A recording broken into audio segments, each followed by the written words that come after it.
Hello welcome back to Rifna Sajid vlog. അപ്പോൾ എല്ലാവർക്കും സുഖമല്ലേ? ഞാൻ ഇന്നൊരു kitchen cleaning and organizing video ആയിട്ടാണ് വന്നിട്ടുള്ളത്. അപ്പോൾ നമുക്ക് നേരെ വീഡിയോയിലോട്ട് പോവാം. ആദ്യം തന്നെ ഞാൻ കിച്ചണിലേക്ക് വേണ്ടിയിട്ടുള്ള കുറച്ച് ഐറ്റംസ് പർച്ചേസ് ചെയ്തിട്ടുണ്ടായിരുന്നു.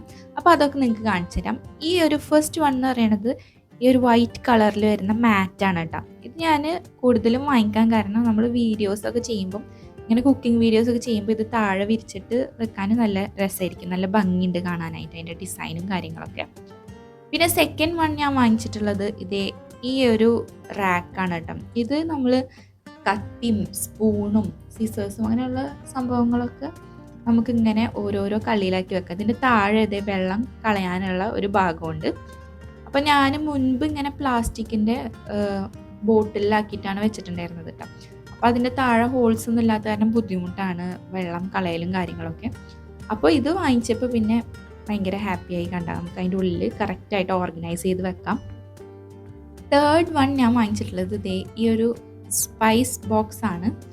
ഇതെനിക്ക് ഭയങ്കര അത്യാവശ്യമുള്ളൊരു സംഭവമായിരുന്നു കേട്ടോ. കാരണം ഞാൻ ഒരുപാട് ബോക്സസിലാക്കിയിട്ടാണ് ഓരോരോ സ്പൈസ് വെച്ചിട്ടുണ്ടായിരുന്നത്. ഇതാവുമ്പോൾ കണ്ടില്ലേ, ഇതിൻ്റെ ഉള്ളിൽ ഒരു സ്പൂൺ ഉണ്ട് നമുക്ക്. അപ്പോൾ നമുക്കിത് എല്ലാതും എടുക്കണമെങ്കിൽ ആ സ്പൂൺ വെച്ചിട്ട് തന്നെ എടുത്ത് ഇടാം. പിന്നെ ഇതിൻ്റെ ഉള്ളിൽ ഡിഫറെൻറ്റ് ടൈപ്പിലുള്ള ഒരു ഫ്ലവർ മോഡലാണ് ഇത് വെച്ചിട്ടുള്ളത്. ഒരു 6-7 ബോക്സസ് ആയിട്ടുണ്ട്. അപ്പോൾ ഇതിൻ്റെ ഉള്ളിൽ നമുക്ക് സ്പൈസസ് ഒക്കെ ഓരോന്നോരോന്നായിട്ട് ഇട്ട് കൊടുക്കാം.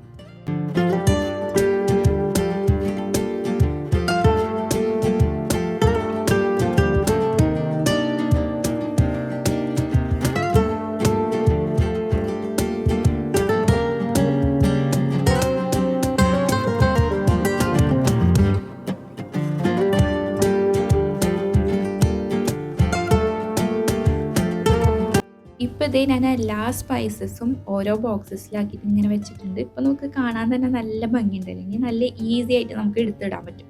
വേറെ ആയിട്ടുള്ള ബോക്സസ് ഒന്നും എടുക്കേണ്ട ആവശ്യമില്ല.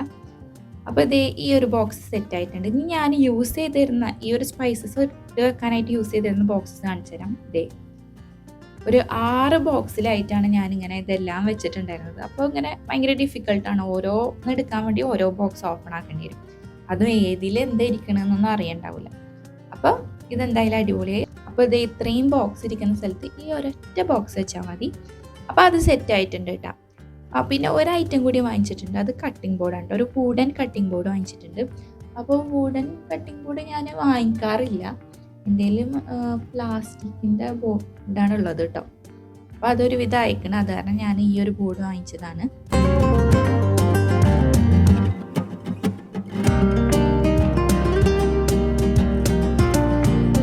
അപ്പോൾ ഇത്ര ഐറ്റംസ് ആണ് ഞാൻ കിച്ചണിലേക്ക് വേറെ എക്സ്ട്രാ വാങ്ങിച്ചിട്ടുണ്ടായിരുന്നത്. ഇനി നമ്മളെ നെക്സ്റ്റ് പരിപാടി എന്ന് പറയുന്നത്, നമ്മൾ കുറച്ച് ഐറ്റംസൊക്കെ പർച്ചേസിങ്ങിൽ വാങ്ങിച്ചിട്ടുണ്ടായിരുന്നല്ലോ, പൊടികളും കാര്യങ്ങളൊക്കെ. അപ്പോൾ അതൊക്കെ പാത്രങ്ങളിലാക്കുക എന്നുള്ളതാണ്. അപ്പോൾ കഴിയാനായ ഐറ്റംസാണ് നമ്മൾ വാങ്ങിച്ചിട്ടുണ്ടായിരുന്നത്. അതൊക്കെ റീഫിൽ ചെയ്യുന്ന പരിപാടിയാണ്. അപ്പോൾ നമുക്കത് ചെയ്യാം.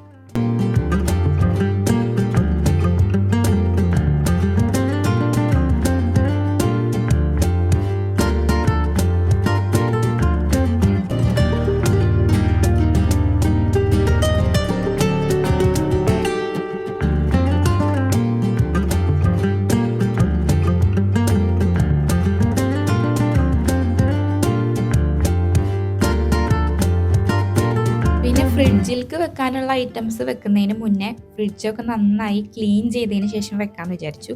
കാരണം നമ്മളെപ്പോഴും ചെയ്യുന്നതല്ലല്ലോ, ഫ്രിഡ്ജിൻ്റെ ഉള്ളൊക്കെ തുടച്ച് ക്ലീൻ ചെയ്യാന്ന് പറയുന്നതൊക്കെ എപ്പോഴെങ്കിലും ചെയ്യുന്ന കാര്യമാണ്. അപ്പോൾ പിന്നെ നല്ല നീറ്റായിട്ട് ഇരുന്നോട്ടെ എന്ന് വിചാരിച്ചിട്ട് ഞാൻ ഫുൾ തുടച്ച് ക്ലീൻ ആക്കിയതിന് ശേഷം ആണ് നമ്മൾ വാങ്ങിച്ചിട്ടുള്ള ഐറ്റംസും ഒക്കെ വെച്ചിട്ട് ഓർഗനൈസ് ചെയ്യണത് കേട്ടോ ഫ്രിഡ്ജ്. അപ്പോൾ ആദ്യം തന്നെ താഴത്ത് ആണ് സെറ്റാക്കുന്നത്. അതിന് ശേഷം പിന്നെ ഫ്രീസർ സെറ്റാക്കാമെന്ന് വിചാരിച്ചു. റുവമോളയും വെച്ചിട്ട് ഈ ഒരു ക്ലീനിങ് ഓർഗനൈസിങ് ഒക്കെ പറയുന്നത് ഭയങ്കര ഡിഫിക്കൽട്ടാണ്. അവൾ ഉറങ്ങുമ്പോൾ മാത്രമാണ് എനിക്ക് ഇങ്ങനത്തെ പരിപാടിയൊക്കെ ചെയ്യാൻ പറ്റുള്ളൂ.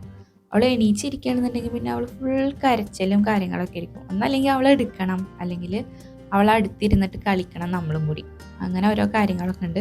അപ്പോൾ ഇത് ഞാൻ ഒറ്റ ദിവസം കൊണ്ട് ചെയ്തിട്ടുള്ളതല്ല കേട്ടോ ഈ ഒരു വീഡിയോയിൽ കാണിക്കുന്നത്. പല ദിവസങ്ങളിലായിട്ട് ഞാനിങ്ങനെ ഓരോരോ ഭാഗങ്ങൾ കിച്ചണിൻ്റെ തന്നെ ക്ലീൻ ചെയ്ത് ഓർഗനൈസ് ചെയ്തെടുത്തിട്ടുള്ളതാണ്. അപ്പോൾ ഇതേ ഫ്രിഡ്ജ് ഉൾഭാഗമൊക്കെ ക്ലീൻ ചെയ്തതിന് ശേഷം പിന്നെ ഫ്രിഡ്ജ്, ഓവണ്, വാഷിംഗ് മെഷീനൊക്കെ പുറത്തും ഒക്കെ നന്നായിട്ട് വൈപ്സ് വെച്ച് തുടച്ച് ക്ലീൻ ചെയ്തെടുക്കുകയാണ് കേട്ടോ. അതിനുശേഷം നമ്മൾ ഗ്യാസ് സ്റ്റൗ ക്ലീൻ ചെയ്യാൻ വന്ന്, അപ്പോൾ ഇത് ഞാൻ എന്നും രാത്രി നമ്മൾ ഫുഡ് ഉണ്ടാക്കലും കാര്യങ്ങളൊക്കെ കഴിഞ്ഞാൽ ജസ്റ്റ് ഇങ്ങനെ തുടച്ചിട്ടിട്ടാണ് പോവാറ്. എങ്കിലും ഒരു ഡീപ്പ് ക്ലീനിങ് ചെയ്യൽ വല്ലപ്പോഴുമാണ്. അപ്പോൾ നമുക്ക് അത് നന്നായിട്ട് സ്ക്രബ്ബറൊക്കെ വെച്ച് ഉരച്ച് കഴുകി ക്ലീൻ ആക്കുക എന്ന് പറയുന്നത് എപ്പോഴെങ്കിലും. അത് കാരണം നല്ല വൃത്തിക്ക് തന്നെ ക്ലീൻ ആക്കി വെച്ചിട്ടുണ്ട്. പിന്നെ ഇത് ഞാൻ മുൻപ് ചെയ്തിട്ടുണ്ടായിരുന്ന കിച്ചണിൽ വെക്കാൻ വേണ്ടി ചെയ്തിട്ടുണ്ടായിരുന്ന ഒരു ക്രാഫ്റ്റ് വർക്കാണ്. അപ്പോൾ അതിൻ്റെ ഉള്ളിലത്തെ ഈ ഫ്ലവേഴ്സൊക്കെ ആകെ അങ്ങനെ ഇങ്ങനെ കയറ്റിയിരിക്കുന്നു. അപ്പോൾ പിന്നെ മൊത്തത്തിൽ പുറത്തേക്ക് എടുത്തിട്ട് ഒന്ന് സെറ്റാക്കി വെച്ചതാണ് കേട്ടോ. കിച്ചൻ്റെ സ്റ്റാർട്ടിങ്ങിൽ തന്നെ ഇത് വെക്കാം എന്നുള്ള രീതിയിൽ. അതിനുശേഷം ഇത് ഈ ഒരു പാത്രം വെക്കുന്ന റാക്കൊക്കെ നന്നായി ക്ലീൻ ചെയ്തിട്ടുണ്ടായിരുന്നു, തുടച്ചിട്ട് കഴുകിയിട്ടൊക്കെ. അതിൻ്റെ മുകളിലായിട്ട് പിന്നെ എല്ലാം സെറ്റ് ചെയ്ത് വെച്ചു.